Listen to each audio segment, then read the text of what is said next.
నిరీక్షణ సమయం నీ హృదిలో క్రీస్తు ప్రేమ స్వరం. నిరీక్షణ సమయం ఇది సమాధాన సమయం. నిరీక్షణ సమయం నీ హృదిలో క్రీస్తు ప్రేమ స్వరం. నిరీక్షణ సమయం ఇది సమాధాన సమయం. ప్రభువైన యేసుక్రీస్తు వారి శుభనామంలో నిరీక్షణ సమయం ఆధ్యాత్మిక కార్యక్రమాన్ని వీక్షిస్తున్నటువంటి ప్రియ సహోదరి సహోదరులందరికీ ప్రభునామంలో శుభాలు తెలియజేస్తున్నానండి. యేసు ప్రభు యొక్క జననంలో కొన్ని విశేషాలు మనం ఈ యొక్క కార్యక్రమాల్లో మనం నేర్చుకుంటూ వస్తున్నాం. యేసు ప్రభు తాను ఈ లోకంలో జన్మించినప్పుడు ఒక గొప్ప శుభవార్త ఈ ప్రపంచానికి అందించబడిందండి. అది లూకా అనేటువంటి భక్తుడు తన సువార్తలో 2వ అధ్యాయము 13-14 వచనాల్లో రాశారు. అది నేను చదివి వినిపిస్తాను, దయచేసి వినండి. వెంటనే పరలోక సైన్య సమూహం ఆ దూతతో కూడా నుండి సర్వోన్నతమైన స్థలములలో దేవునికి మహిమయు ఆయనకి ఇష్టలైన మనుషులకు భూమి మీద సమాధానము కలుగునుగాక అని దేవునికి స్తోత్రము చేయుచూ ఉండెను అని బైబిల్లో లూకా సువార్త 2వ అధ్యాయము 13-14 వచనాల్లో మనం చూస్తున్నాం. ప్రియ సహోదరి సహోదరులారా, యేసు ప్రభు ఈ భూలోకానికి వచ్చినప్పుడు ఆనాటి నుంచి ఈనాటి వరకు సమాధానము అన్ని స్థలాలలో ప్రతి ఒక్క వ్యక్తి యొక్క జీవితాల్లో సమాధానం లేని స్థితిని మనం చూస్తూ ఉన్నాం. So there is no peace in this earth అని బైబిల్ సెలవిస్తూ ఉంది. ఎప్పుడైతే మన ఆది పేరెంట్స్ అయినటువంటి యాడమ్ అండ్ ఈవ్ ఆ యొక్క ఫర్బిడెన్ ఫ్రూట్స్ అంటే దేవుడు తినవద్దన్న పండు తిన్నారో అప్పటి నుంచే మనిషి ఆదాము అవ్వలు సమాధానం లేనటువంటి స్థితిలో ఆయన సన్నిధిలో నుంచి బయటికి వెళ్ళిపోయారు. సో వారి సంతానంగా ఈ లోకంలో జీవిస్తున్నటువంటి మానవాళి అందరూ కూడాను సమాధానం లేనటువంటి స్థితిలోనే వారి యొక్క జీవితాలు గడుపుతూ ఉన్నారు. చాలామంది ఎడ్యుకేషన్ ద్వారా సమాధానాన్ని పొందుకోవాలని ప్రయత్నం చేస్తూ ఉన్నారు. సో అలా చూసినా సరే ఎంతో విద్యావంతులు వారి యొక్క హృదయంలో వారి యొక్క జీవితంలో సమాధానాన్ని చూడలేకపోయారు. అలానే ప్రపంచంలో యుద్ధాలను ఆపటం కోసం ఐక్యరాజ్య సమితి అనేటువంటి ఒక సంస్థను ప్రపంచం అంతా యుద్ధాలు ఆపివేసి శాంతియుతమైనటువంటి జీవితం ఈ ప్రపంచంలో జీవించాలి అని అన్ని సుసంపన్న దేశాలు పేద దేశాలు అందరూ కలిపి యుద్ధాలను ఆపితే ప్రజలందరూ కూడాను ఒక శాంతియుత సమాధానకరమైనటువంటి జీవితాలు ప్రపంచంలో మనుషులు జీవించవచ్చని చెప్పి ఐక్యరాజ్య సమితి అని ఒక సంస్థను ఏర్పాటు చేసి ఎక్కడ యుద్ధాలు జరుగుతున్నా సరే వారి పని అంతా కూడాను శాంతి దూతలను పంపించి శాంతితో సమాధానంతో వారిద్దరి మధ్య రికన్సైల్మెంట్ లేదా వారి మధ్య సమాధానం ఒప్పందాన్ని కుదురుస్తూ ఉన్నారు. అలా కొంతకాలం సమాధానంగా ఉండొచ్చు అనుకున్నారు, కానీ ఆ విధంగా కూడాను ఆ సమాధానం ఎక్కువ కాలం నిలబడలేదు. ఇప్పటికీ ప్రపంచవ్యాప్తంగా మనం చూస్తే అనేక దేశాల్లో అనేక ప్రాంతాలలో ఈ యుద్ధాలు చెలరేగుతున్నాయి అనే విషయం నేను ప్రత్యేకంగా మీకు చెప్పవలసిన పని లేదు. యుక్రెయిన్లో కానీ లేకపోతే ఇప్పుడు ఉన్నటువంటి పాలస్తీనా అలానే ఇస్రాయెల్ దేశం మధ్య కానీ అలానే మన భారతదేశంలో సరిహద్దు వివాదం పాకిస్తాన్ ఇండియా మధ్య పాకిస్తాన్ ఆక్యుపైడ్ కాశ్మీర్కి మనకి బార్డర్ డిస్ప్యూట్స్ ఎప్పుడూ ఉంటానే ఉన్నాయి. సరే, ఇవి మనం చూసినట్లయితే అంతర్జాతీయంగా ఇంటర్నేషనల్ వార్స్ని అరికట్టడానికి అవి కూడాను ఫెయిల్ అయినాయి. అలానే ఒక వ్యక్తి గొప్ప ధన సంపాదన సంపాదించుకుంటే అతను సమాధానంగా ఉంటాడు అని అనుకుంటే ఆ విధంగా కూడా మనిషి ప్రయత్నం చేశాడు. అలా కూడాను డబ్బు సంపాదించడం ద్వారా సమాధానంగా జీవించవచ్చు అని చెప్పి చాలామంది డబ్బు సంపాదించే ప్రయత్నంలో వారి జీవితాలను సమాధానపరచుకోవటానికి ప్రయత్నం చేశారు. అలా చూసినట్లయితే అలాగా డబ్బు సంపాదించినటువంటి వాళ్ళు సమాధానం లేక ఆత్మహత్యతో వారి జీవితాలు అంతం చేసుకోవటం మనం చూస్తూనే ఉన్నాం. So man has tried in so many ways to get piece. సమాధానము అనేటువంటిది మాథ్యూ హెన్రీ అనేటువంటి ఒక దైవ భక్తుడు ఇలా చెప్పాడు, the peace is a jewel we cannot buy anywhere అన్నాడు. అంటే దాని అర్థం ఏంటంటే సమాధానము అనేటువంటిది లేదా శాంతి అనేటువంటిది ఒక ప్రశస్తమైనటువంటి ఒక ఆభరణం. దాన్ని మనం డబ్బుతో ఈ లోకంలో ఎక్కడ కూడాను కొనలేము అని చెప్పి ప్రఖ్యాత బైబిల్ పండితుడైనటువంటి దైవభక్తుడైనటువంటి మాథ్యూ హెన్రీ అనేటువంటి గొప్ప దైవజనుడు చెప్తాడు. అతడు అంటాడు కదా, నేను డబ్బు సంపాదించే ప్రయత్నంలో ఈ సేవ కానీ చేసే పని అయితే ఈ సేవను నేను ఆపివేసి నేను ఇంటింటికి వెళ్ళి మరి I can beg my bread rather than doing this ministry as a business అంటాడు. అంటే సేవను నేను వ్యాపారంగా చేసే పని కానీ నాకు వచ్చినట్లయితే అది మానివేసి నేను ఇంటింటికి వెళ్ళి నా యొక్క జీవనం కోసం అడుక్కు తినైనా బ్రతుకుతాను కానీ వ్యాపారంగా మార్చనన్నాడు. అంటే తన యొక్క ఉద్దేశం ఏంటంటే ఈ లోకంలో ఎవరైతే దేవుణ్ణి తెలుసుకొని సమాధానము పొంది శాంతిని పొంది ఇతరులకు శాంతిని ఇస్తారో ఆ యేసు ప్రభు ద్వారా, యేసు ప్రభువే శాంతి అని ఎవరైతే గ్రహిస్తారో వారు ఈ లోకంలో దేని కొరకు ప్రయాసపడరు కానీ యేసు ప్రభుని మరి ఎక్కువగా తెలుసుకోవాలి, యేసుక్రీస్తు ఇచ్చేటువంటి శాంతిని పొందుకోవాలి అని మనిషి ప్రయత్నం చేస్తాడు. సో ఫ్రెండ్స్, ఇప్పటివరకు నేను మనిషి శాంతి కోసం చేసిన ప్రయత్నాలను గురించి, అందులో వారు పొందినటువంటి ఓటమును గురించి, వారికి మిగిల్చినటువంటి నిరాశను గురించి చెప్తూ వచ్చాను. యేసుక్రీస్తు ఈ లోకానికి రాకముందు అనేక మంది ప్రపంచంలో గొప్ప గొప్ప వాటిని సాధించారు. అయితే వాళ్ళు సాధించినటువంటి ఘనతను బట్టి, వారు చేసిన యుద్ధాల్లో వారు పొందినటువంటి జయాన్ని బట్టి వారికి గొప్ప కీర్తి ప్రఖ్యాతులు ఈ ప్రపంచంలో చరిత్రలో మిగిలిపోయాయి. సో యేసుక్రీస్తు జన్మకు ముందుగా, యేసుక్రీస్తు జన్మ తర్వాత కూడా మరి కొంతమంది ప్రపంచ ప్రఖ్యాతిగాంచినటువంటి ఎంపైరర్స్ లేదా చక్రవర్తులు ఉన్నారు. వాళ్ళలో జూలియస్ సీజర్ అనేటువంటి మరి రోమా చక్రవర్తి ఉన్నాడు. అతడు ప్రపంచాన్ని పరిపాలించినటువంటి వ్యక్తిగా చరిత్ర చెబుతుంది. సరే, యేసు ప్రభు ఈ యొక్క శకానికి ఏ పేరు పెట్టాలంటే జూలియస్ సీజర్ పేరు పెడదామా అంటే, జూలియస్ సీజర్ చాలామంది యొక్క రక్తాన్ని చిందించినటువంటి వ్యక్తి. అతను సమాధానాన్ని తీసుకురావటానికి బదులుగా తన పేరు ప్రఖ్యాతులను ఈ ప్రపంచంలో ఎక్కువగా చేసుకోవటానికి ఎంతో రక్తపాతం చిందించాడు కనుక అతని పేరు పెట్టడానికి, అతని శకమనని పిలవటానికి ఈ యొక్క మరి కాలానికి మనం అతని పేరు పెట్టకూడదు అనుకున్నాం. సరే, సెకండ్ పర్సన్ ఎవరనంటే మరి ప్రపంచాన్ని ఏకచక్రాధిపత్యంగా ఏలినటువంటి అతి చిన్న వయస్కుడైనటువంటి అలెగ్జాండర్ ది గ్రేట్ అనేటువంటి Greek emperor Alexander the great, ఆయన పేరు పెడదామని చెప్పి కొంతమంది మరి పండితులు లేదా గొప్పవారు ఆయన యొక్క అలెగ్జాండర్ శకమనని పెడదామని చూస్తే, అలెగ్జాండర్ జీవిత చరిత్ర కూడాను వారు పరిశీలిస్తే అలెగ్జాండర్ కూడాను తన యొక్క పేరు ప్రఖ్యాతులను ప్రతిష్ఠించుకోవటం కోసం తన తర్వాత ఎవరు కూడా నీ ప్రపంచాన్ని ఏకచక్రాధిపత్యంగా ఏలకూడదని చెప్పి స్వార్థంతో తన సొంత స్నేహితులను సైతం భోజనానికి పిలిచి డిన్నర్ ఇచ్చి చంపేశాడు. శత్రువులను సైతం కూడాను మిత్రులుగా మార్చుకుంటూ వాళ్ళని, ఇతడు నా యొక్క ఆధిపత్యానికి అడ్డం వస్తాడని అనుకుంటే ఎలాంటి వ్యక్తినైనా సరే అతని ఇంటికి పిలిపించి డిన్నర్ ఇప్పించి చంపేశాడు. కాబట్టి తన స్వార్థం కోసం నమ్మినటువంటి వాళ్ళను కూడా చంపినటువంటి నేర చరిత్ర అలెగ్జాండర్ అనేటువంటి ఈ చక్రవర్తికి ఉంది. కాబట్టి తన స్వార్థం కోసం సొంత స్నేహితులు కూడాను చంపినటువంటి యొక్క పేరు ఈ ప్రపంచంలో అతని కాలాన్ని ఎందుకు పెట్టాలి అని చెప్పి కొంత మానవతా దృక్పథంతో ఆలోచించినటువంటి కొంతమంది అతనికి కూడా అర్హత లేదు అని చెప్పి అన్నారు. సరే, ఇంకా మరలా ఎవరున్నారు ఈ ప్రపంచంలో మరి మనుషుల యొక్క మనసు మీద గొప్ప ప్రభావం చూపినటువంటి వ్యక్తి ఎవరనంటే యేసు ప్రభు కనపడ్డాడు. సో యేసు ప్రభు జీవిత చరిత్రను వారు క్షుణ్ణంగా పరిశీలించారు.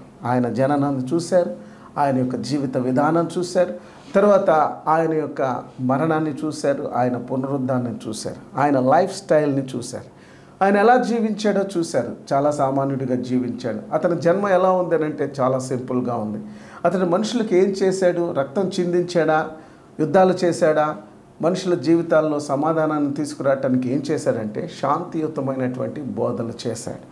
కాబట్టి అతని జీవితం చాలామందికి ఆకర్షణీయంగా అనిపించింది. అక్కడ ఉన్నటువంటి పెద్దలు ఈ శకానికి ఎవరి పేరు పెట్టాలి, చరిత్రకారుల పేర్లు అని ఆలోచిస్తున్నటువంటి ఆ కౌన్సిల్లో అందరూ చదివినప్పుడు యేసు ప్రభు జీవితం చాలా బాగుంది వాళ్ళకి. ఎందుకంటే ఆయన ఎవరిని చంపలేదు. తర్వాత ఆయన నీ పేరును మేము గొప్ప చేస్తామంటే ఆ పని మీరు చేయొద్దు అన్నాడు. చాలామందికి స్వస్థతనిచ్చినప్పుడు మేము వెళ్ళి యేసు ప్రభు నువ్వు మమ్మల్ని స్వస్థపరిచావు కాబట్టి మేము ఈ పాలస్తీనా అంతా వెళ్ళి చెబుతామంటే అలా చేయొద్దు అని చెప్పాడు. అంటే తన పేరు ప్రఖ్యాతుల కోసం అతను ఏమాత్రం కూడాను ప్రాకులు ఆడలేదు. తర్వాత ఆయన ఒక సామాన్యమైనటువంటి జీవితాన్ని చేశాడు. రెండవది, ఇతరులకు మేలు చేశాడే కానీ ఎవరికి కీడు చేయలేదు, ఎవరిని చంపలేదు. ఇంకా చూస్తే ఆయన చనిపోయినటువంటి వాళ్ళను కూడా బాగు చేశాడు. ఒక విధవరాలకి ఒకే ఒక్క కుమారుడు ఉంటే ఆ పాడి తీసుకొని అంత్య కార్యక్రమాలు చేయడానికి వెళుతూ ఉంటే యేసు ప్రభు వారికి ఎదురుగా వెళ్ళి ఆ తల్లిని చూసి జాలిపడి ఆ చనిపోయినటువంటి యవనస్తుడైనటువంటి ఆ కుమారుణ్ణి ప్రార్థనతో లేపి మరలా ఆ తల్లికి అప్పగించిన సన్నివేశాలు వారు చూసినప్పుడు సో ఇక మనం నిస్సందేహంగా ఈ కాలానికి ఈ ప్రపంచానికి ఒక గొప్ప శాంతిని ప్రసాదించి మానవుల జీవితాల్లో ఎప్పుడు కూడాను చెరగనటువంటి ముద్ర హృదయాలలో వేసినటువంటి ఏకైక వ్యక్తి యేసు ప్రభు అని చెప్పి ఆయనకి మరి దీనికి క్రీస్తు శకము, క్రీస్తుకు పూర్వము, క్రీస్తు శకం అని పెట్టారండి. సో మై డియర్ ఫ్రెండ్స్, ఈ శాంతిని ఈ లోకానికి అందించడంలో అందరూ విఫలమైపోయారు. మనం చూసినట్లయితే ఈ యొక్క నెపోలియన్ బోనాపార్టీ అతను కూడాను రోమా ప్రభుత్వంలో చాలా గొప్ప పేరు ప్రఖ్యాతులు సంపాదించిన ఎన్నో యుద్ధాలు చేశాడు. రెండవ ప్రపంచ యుద్ధంలో నాజీయిజాన్ని ప్రవేశపెట్టినటువంటి హిట్లర్ కొన్ని వేల మందిని 6 లక్షల యూదుల్ని ఊచకోత కోసి చంపేశాడు. ఎందుకు అనంటే తన పేరు కోసం ఈర్ష్య, ద్వేషం, కేవలం యూదుల మీద ఉన్నటువంటి ద్వేషంతో అతడు మరి యూదులందరినీ చంపించినటువంటి చరిత్ర రెండవ ప్రపంచ యుద్ధంలో ప్రపంచాన్ని జయించాలన్నటువంటి మరి హిట్లర్ యొక్క చరిత్ర కూడా మనకు తెలుసు. ఈ విధంగా ప్రతి ఒక్కరూ తమ స్వార్థం కోసం ఈ లోకంలో వారు చేసినటువంటి యుద్ధాలే కానీ శాంతిని అందించినటువంటి వారు ఎవరు ఉండరండి. కానీ యేసు ప్రభు యొక్క జననం మనకేం తెలియజేస్తుందంటే he came to this world as a prince of peace. ఆయన సమాధానమునకు అధిపతిగాను, సమాధానమునకు కర్తగాను, ఆయనే సమాధానాన్ని మనుషుల జీవితాల్లోనికి తెచ్చేటువంటి వ్యక్తిగా ఆయన జన్మిస్తాడు అని చెప్పి దాదాపు 600 years బ్యాక్, అంటే 600 సంవత్సరాలకు క్రితమే యెషయా అనేటువంటి ఒక ప్రవక్త చెప్తాడు. ఆ భాగాన్ని నేను మీకు చదివి వినిపిస్తాను. యెషయా గ్రంథము 9వ అధ్యాయము 6వ వచనం. ఏలయనగా మనకు శిశువు పుట్టెను, మనకు కుమారుడు అనుగ్రహింపబడెను, ఆయన భుజము మీద రాజ్యభారముండు. ఆయనకి ఇలాంటి పేర్లు పెడతారు. అతడు ఆశ్చర్యకరుడు, ఆలోచనకర్తగా ఉంటాడు, బలవంతుడైన దేవుడుగా ఉంటాడు, నిత్యుడైనటువంటి తండ్రిగా ఉంటాడు. He will be eternal father. ఆ తదుపరి ఆయనకు సమాధానకర్త యగు అధిపతి అని అతనికి పేరు పెట్టబడును అని అరౌండ్ 16 years బ్యాక్ ఐజయా అనేటువంటి ప్రాఫెట్ యేసుక్రీస్తు ఈ లోకానికి వస్తాడు. ఆయన సమాధానమునకు అధిపతిగా ఉంటాడు. అంటే he is the source of piece అని ఆయనకి పేరు పెడతారు. షలోమ్ అనేటువంటి ఒక అద్భుతమైనటువంటి మాటలో నుంచి ఈ యొక్క శాంతి అనేటువంటి మాట వచ్చిందండి, లేదా సమాధానం అనే మాట వచ్చింది. సో ఫ్రెండ్స్, యేసుక్రీస్తు ఈ లోకానికి రాకముందు చాలా యుద్ధాలు జరిగినాయండి. మనం బైబిల్ చూసినట్లయితే బైబిల్లో ఓల్డ్ టెస్ట్మెంట్లో చాలా యుద్ధాలు జరుగుతాయి, చాలా రక్తపాతం జరిగింది. అలానే బైబిల్లో మత్తయి సువార్తకు మలాకీ గ్రంథానికి మధ్య 400 సంవత్సరాలు సైలెంట్ పీరియడ్లో కూడా చాలా యుద్ధాలు జరిగాయి, చాలా రక్తపాతం జరిగింది. ఎందుకు జరిగాయి యుద్ధాలు అంటే మనుషులు తమ స్వార్థం కోసం, రాజ్యాలను పరిపాలించడం కోసం మనుషులను సమాధి చేస్తే సమాధానం రాదండి. అయినా కానీ వారు అదే పనిలో ముందుకు సాగారు. కానీ after 400 years there was a great war. తర్వాత ప్రిన్స్ ఆఫ్ పీస్ ఈ లోకానికి వచ్చాడు. ఆయనే సమాధానమునకు అధిపతిగా ఉన్నాడు. సో నేను షార్ట్గా మీకు 3 రకాలైనటువంటి సమాధానాలను బైబిల్ మనకు యేసుక్రీస్తు ద్వారా అందిస్తుంది అని. ఆయన భూమి మీద తనకి ఇష్టలైనటువంటి వారికి సమాధానమును అనుగ్రహిస్తాడు అనేటువంటి ఈ యొక్క ఏంజల్స్ యొక్క మెసేజ్ ఈ రోజున ఈ కార్యక్రమంలో వింటున్న సహోదరి సహోదరుడు, I want to ask you one question. Is there peace in your family? Is there peace in your life? మీ జీవితంలో సమాధానం ఉన్నదా? నీ కుటుంబంలో సమాధానం ఉన్నదా అనే ప్రశ్నలకి ఎవరికి వాళ్ళుగా సమాధానం చెప్పుకోవాల్సిన పరిస్థితి క్రిస్మస్ డేస్లో మిమ్మల్ని అడుగుతున్నాను. సో యేసు ప్రభు మనకు ఈ లోకానికి వచ్చింది ఎందుకంటే సమాధానాన్ని ఇవ్వటానికి వచ్చాడండి. ఉన్న సమాధానాన్ని పోగొట్టుకునేటువంటి వారు ఎంతోమంది ఉన్నారు.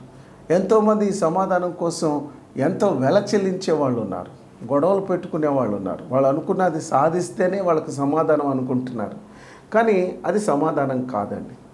భక్తుడు చెప్పాడు, the satisfaction comes when the peace enter in your heart. నీ హృదయంలోనికి ఎప్పుడైతే సమాధానం వస్తుందో, శాంతి వస్తుందో, అప్పుడే నీకు సంతృప్తి కలుగుతుంది. సంతృప్తి అనేటువంటిది యేసుక్రీస్తు ద్వారా వస్తుంది. యేసుక్రీస్తే ఈ సమాధానం అని కూడా బైబిల్లో ఎఫెసీయులకు రాసిన పత్రికలో 2వ అధ్యాయంలో మనం చూస్తాం. Jesus Christ is a peace అని ఉంది. ఆయన పీస్ మేకరే కాదు, హీఈస్ ఎ పీస్ హిమ్సెల్ఫ్. ఆయనే సమాధానం. యేసు ప్రభు జీవితంలో మనం చూసినట్లయితే ఆయన జన్మించిన దినము నుంచి ఆయన శిలువ మీద ప్రాణం ఇచ్చేంత వరకు కూడా he lived very peaceful life, he lived very comfortable life, he lived very satisfactory life. ఆయన అందరికీ మేలు చేస్తూ సంచరించాడు అని ఉంది. యేసు ప్రభు ఎప్పుడు కూడాను ఆయన సమాధానం లేనటువంటి స్థితి లేదు. ఆయన శిలువ మీద చనిపోయేటప్పుడు కూడా మనందరికీ సమాధానాన్ని ఇవ్వటం కోసం ఆయన శిలువ మీద తన యొక్క జీవితాన్ని బలిగా అర్పించాడు. యేసు ప్రభు శిలువకి వెళ్ళే ముందుగా ఆయన ఏం చెప్పాడంటే, పీస్ ఐ లివ్ యూ, మీకు నా శాంతిని అనుగ్రహించుచున్నాను, లోకమిచ్చేటువంటి శాంతిని నేను ఇవ్వటం లేదు, కానీ I want to give my peace అన్నాడు. యేసుక్రీస్తు వారే ఈ యొక్క శాంతిని, తన శాంతిని మనకిచ్చాడండి.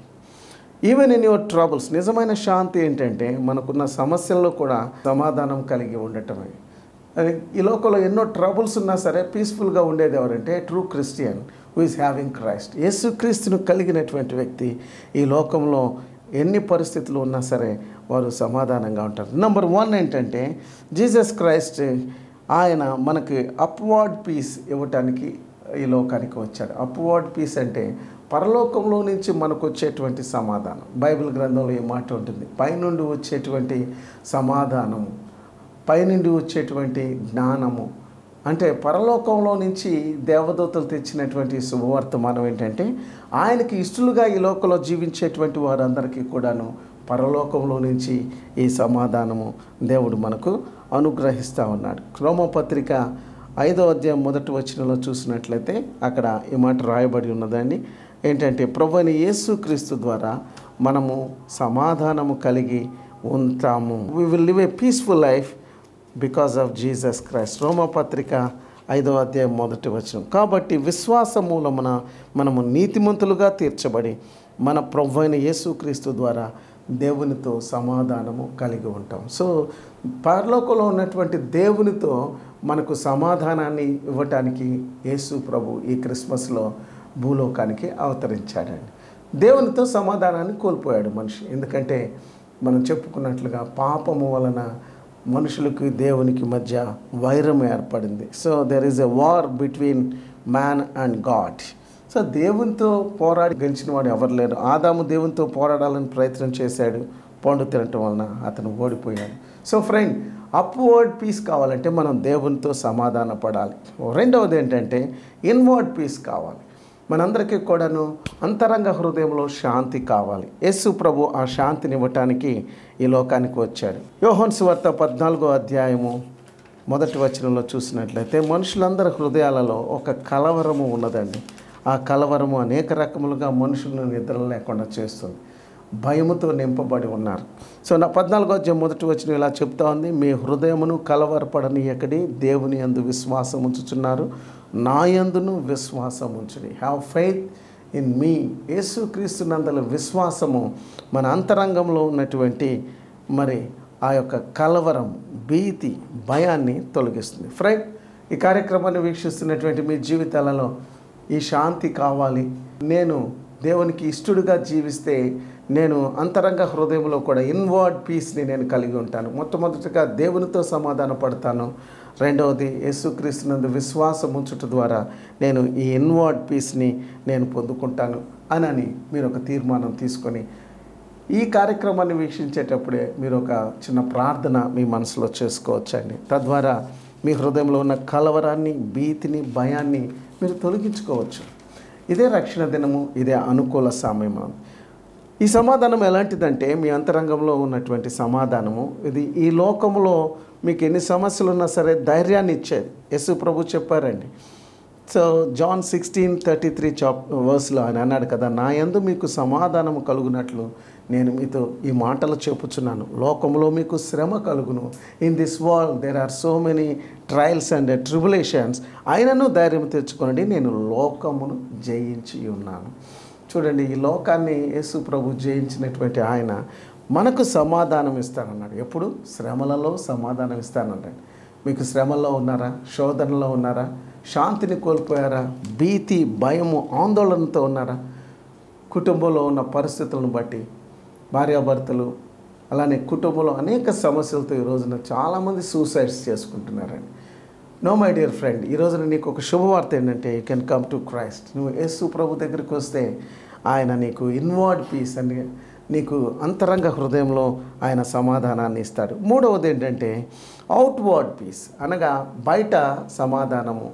ఇది పరలోక దూతలు అందించినటువంటి, గొల్లలకు అందించిన శుభవర్తమానమే కాదు, ఈరోజు నువ్వు వాక్యం వింటున్నటువంటి నీతో దేవుడు మాట్లాడుతున్నాడు. ఇప్పుడు ప్రస్తుతం ఈ లోకంలో జీవించేటువంటి వారికి మనుషులతో సమాధానం లేదండి, ప్రక్క వాళ్ళతో సమాధానం లేదు. ఇందాక మనం చెప్పుకున్నట్లుగా యుద్ధాలు ఎందుకు వస్తున్నాయి, కలవరాలు ఎందుకు వస్తున్నాయి? ఎందుకంటే మనుషుల జీవితాలలో ఉన్నటువంటి అత్యాశలను బట్టి సమాధానం లేనటువంటి స్థితిలో ఉన్నారు. సో బైబిల్ ఏం చెప్తా ఉందంటే, మీరు మనుషులందరితో సమాధానము కలిగి జీవించండి. Have piece with all people. Hebrews 12th చాప్టర్లో ఈ మాట ఉందండి. 14వ వచనము ఇలా చెప్తా ఉంది, సాధ్యమైనంత వరకు అందరితో సమాధానమును పరిశుద్ధతయు కలిగి ఉండుటకు ప్రయత్నించండి. You try always to be a peaceful condition with your neighbours. మీ ఇంట్లో వాళ్ళతో మాత్రమే కాదు, దేవునితో మాత్రమే కాదు, కానీ మీ ఇరుగు పొరుగు వారితో కూడాను, అనగా అవుట్వర్డ్ పీస్ మీరు కలిగి ఉండాలి. కానీ చౌదరి పురుషోత్తం గారు మరి ఆంధ్ర క్రైస్తవ కీర్తనల పితామహుడు అంటారు ఆయన్ని. ఆయన అంటాడు కదా, ఉన్న పాటున వచ్చుచున్నాను నీ యొద్దకు, హృదయంలో కలవరము, బయట కలవరము, హృదయంలో నెమ్మది లేదు, బయట నెమ్మది లేదు, ఈ స్థితిలో నేను నీ యొద్దకు వచ్చుచున్నాను తండ్రి అనే ఒక అద్భుతమైనటువంటి పాట ఆంధ్ర క్రైస్తవ కీర్తనలో మనం పాడుతూ ఉంటాం.